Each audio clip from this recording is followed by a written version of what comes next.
तो बहुत अफसोस की बात है कि जो ट्रेजेडी ज्यूज के साथ हुई थी हॉलोकॉस्ट में, उनके साथ जो नाजीज ने सलूक किया था, उससे बदतर सलूक आज वही ज्यूज पैलेस्टाइन के साथ करते हैं।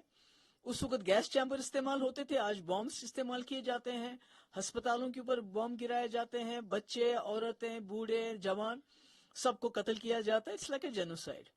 और अगर आप देखें पूरी दुनिया में जो दहशतगर्दी की सबसे बड़ी वजह है, वो फलस्तीन और इसराइल का जो इश्यू रिजॉल्व नहीं होता है, वो उसकी सबसे बड़ी वजह है। और इसको जितना कंडेम किया जाए, because it's very unfortunate, we have not seen Holocaust, but now we can experience it in Palestine, where the Jews who were the community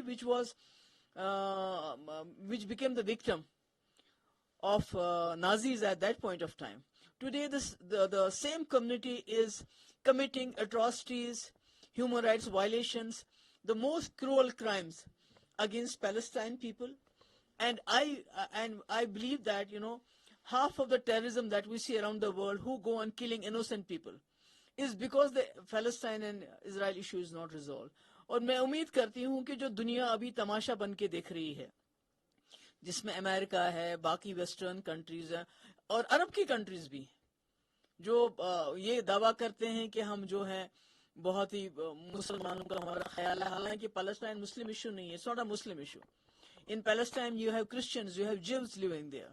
so I hope कि आज जो इंटरनेशनल कम्युनिटी है वो जाग जाए और इस इशू को हमेशा के लिए रिजॉल्व करे, ताकि रोज बरोज जो खून बहाया जा रहा है, जिसमें हमस ने एक अटैक किया, उसको हम कंडेम करते हैं, उसमें भी बच्चे मारे गए, उसमें भी बूढ़े मारे गए, मगर आज जो इसराइल करता है it is state terrorism.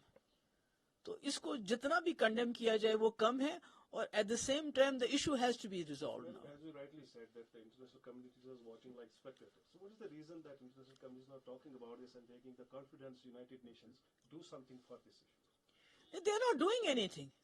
They are going against all the, जो भी यूनाइटेड नेशंस की भी जितने भी लॉज हैं, जितने भी कानून हैं, उसके खिलाफ जा रहे हैं. Because the kind of violation, जिस तरह पानी बंद किया जाता है, बिजली बंद है, फूड सप्लाई बंद है, हर सब कुछ बंद किया हुआ है, और अस्पतालों के ऊपर इस तरह अटैक करना, इससे बड़ी बर्बरता और क्या हो सकती है.